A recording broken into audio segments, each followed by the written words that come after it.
नमस्कार दोस्तों, मेरा नाम है सुमित मेहता और आप मुझे डेली न्यूज़ पर देख रहे हैं।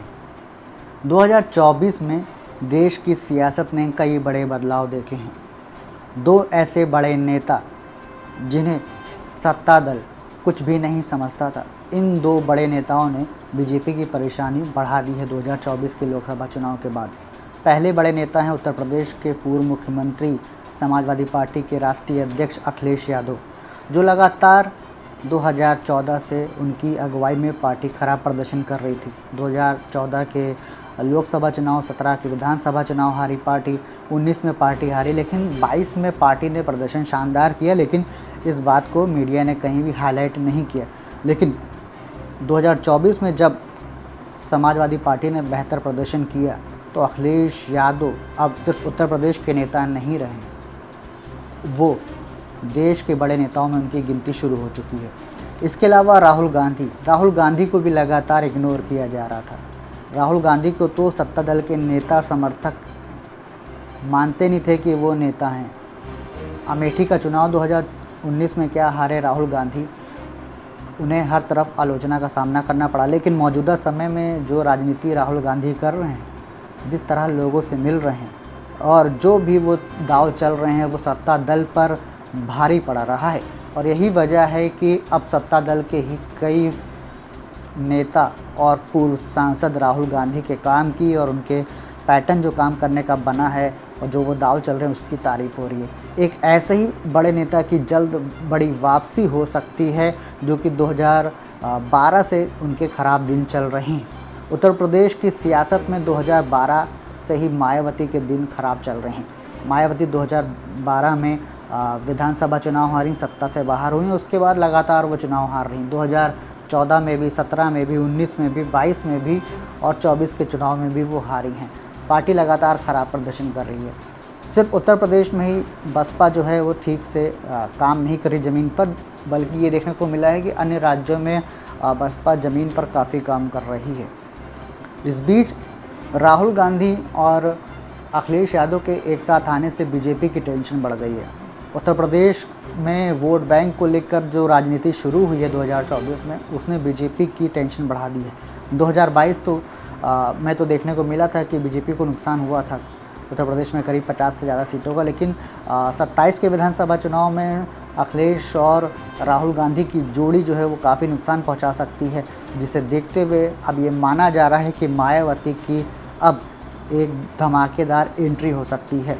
क्योंकि मायावती जैसे ही सियासत में वापस लौटेंगी और ज़मीन पर अगर उन्होंने कदम रख दिए तो एक बार फिर से एक बड़ा वोट बैंक, SC ST का वोट बैंक उनके पीछे खड़ा हो जाएगा। ये वोट बैंक पिछले काफ़ी लंबे समय से बटा है, क्योंकि मायावती सक्रिय नहीं थी ज़मीन पर, सोशल मीडिया पर ही सिर्फ वो सक्रिय थी। लेकिन अब अगर मायावती सक्रिय होती हैं, एक्टिव होती हैं, तो उत्तर प्रदेश की सियासत में नए बदलाव देखने को मिल सकते हैं। और ये सब होना बीजेपी के लिए बेहद ज़रूरी है, क्योंकि अगर मायावती कमज़ोर रहती हैं तो अखिलेश और राहुल गांधी मजबूत होते जाएंगे, जिसका नुकसान बीजेपी को 2027 के चुनाव में उठाना पड़ेगा। अब बात ये उठती है कि मायावती कमज़ोर क्यों हुई थी, वो उत्तर प्रदेश की सियासत में सक्रिय इतनी नहीं दिखी, क्यों नहीं दिखी, सिर्फ सोशल मीडिया तक सीमित क्यों नहीं। दरअसल 2012 के विधानसभा चुनाव में जब बसपा हारी और सपा सत्ता में आ गई, तो 2014 के जो लोकसभा चुनाव हुए उसमें बसपा एक भी सीट नहीं जीत पाई और प्रधानमंत्री नरेंद्र मोदी बन गए, बीजेपी की सरकार आ गई। 2012 में जब तक बसपा सरकार में रही तो उस पर कई भ्रष्टाचार के आरोप लगे और ये आरोप मायावती के करीबियों पर भी लगे, मायावती के भाई पर भी लगे।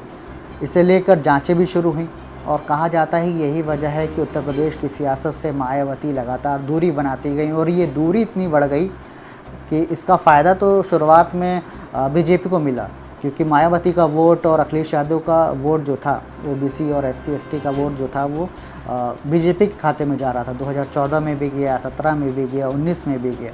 लेकिन 22 में कुछ बड़े परिवर्तन देखने को मिले और इसका वोट शेयर बीजेपी का कम हुआ कुछ और ये वोट शेयर सपा की तरफ गया। लेकिन 2024 में तो ये वोट शेयर काफ़ी हद तक सपा की तरफ चला गया है।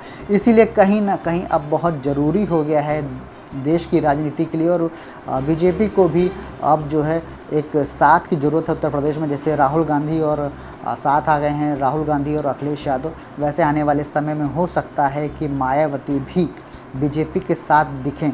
चुनाव से पहले भले ही ना दिखें मायावती बीजेपी के साथ, लेकिन चुनाव के बाद ऐसा हो सकता है कि मायावती और बीजेपी एक साथ आ जाएं, क्योंकि मायावती किंग मेकर की भूमिका निभा सकती हैं। कांग्रेस से फ़िलहाल काफ़ी ज़्यादा मजबूत है मायावती उत्तर प्रदेश में, और सपा को वो आसानी से टक्कर दे सकती हैं। लेकिन बस जो मौजूदा समय में बीजेपी की जिस तरह से हालत हो रही है, लगातार उसका ग्राफ नीचे जा रहा है, और सत्ता दल के नेता खुद मानते हैं कि सपा और बीजेपी इस समय बराबरी पर आके खड़ी हो गई है। तो इसमें कहीं ना कहीं मायावती की एंट्री हो सकती है।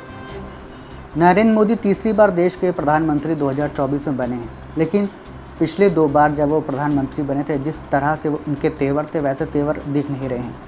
दरअसल विपक्ष ने एक चाल चली बीजेपी को कमज़ोर करने के लिए, और जनता के बीच में और ज़मीन पर ये खबर फैलाई और इस पर काम किया कि बीजेपी जो है वो दलित, पिछड़ों की और ओबीसी की पार्टी नहीं है, वो उनके लिए काम नहीं कर रही है।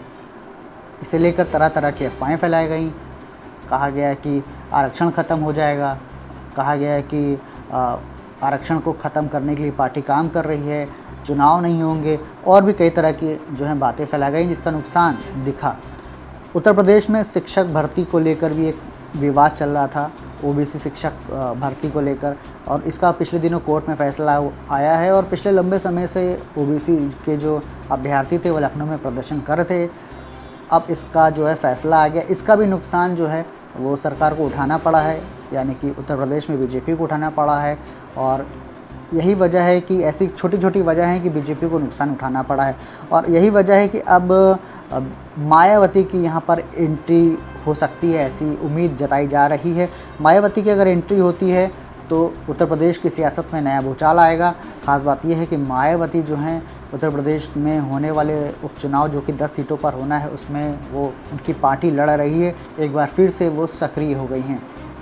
2024 के अगर लोकसभा चुनाव की बात करें तो समाजवादी पार्टी ने 43 सीटें जीती हैं, 37 सीटों का फ़ायदा हुआ।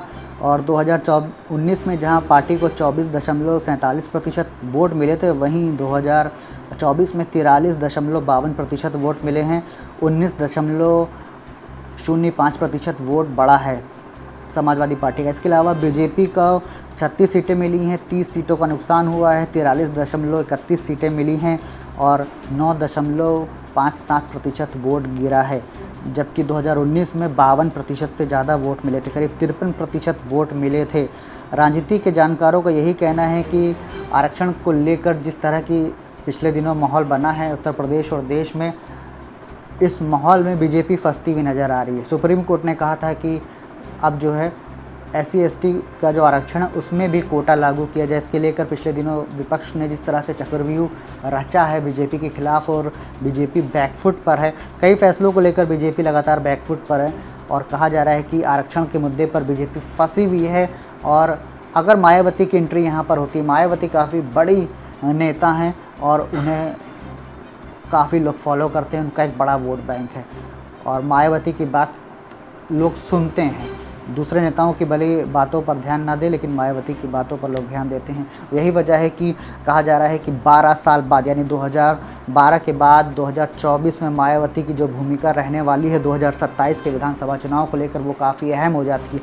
मायावती अगर मजबूत होती हैं तो ना सिर्फ बसपा को फ़ायदा होगा, बल्कि बीजेपी को भी फ़ायदा मिलेगा, क्योंकि वोट शेयर जो कि जा रहा था या काफ़ी हद तक गया है सपा और कांग्रेस के गठबंधन को, उसमें कहीं ना कहीं जो है एक रोक लगेगी, या उसमें कहीं ना कहीं रुकावट आएगी। वो वोट बैंक जो है वो वापस बसपा की तरफ जाएगा, और बसपा मजबूत होती है तो आगामी चुनाव में हो सकता है कि बसपा जैसे इतिहास में पहले भी बीजेपी के साथ रहकर चुनाव लड़ी है, वैसे कुछ देखने को मिले। फिलहाल आपको क्या लगता है कि मायावती के जो है सितारे जल्द बदलने वाले हैं? क्या मायावती भी जल्द राजनीति में ठीक वैसे ही एंट्री करेंगी जैसे कि अखिलेश यादव की जो एंट्री हुई है 2024 के चुनाव में, जो इस समय राहुल गांधी की इमेज है बन चुकी है 2024 के लोकसभा चुनाव के बाद। क्या मायावती के साथ भी कुछ वैसे ही कुछ होने वाला है? क्या मायावती की एंट्री होगी कि नहीं होगी?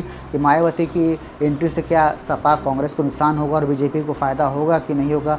कमेंट करके ज़रूर बताएं। डेली न्यूज़ चैनल पर अगर पहली बार आए हैं तो चैनल को सब्सक्राइब ज़रूर करें और बेल आइकन को हिट ज़रूर करें। नमस्कार।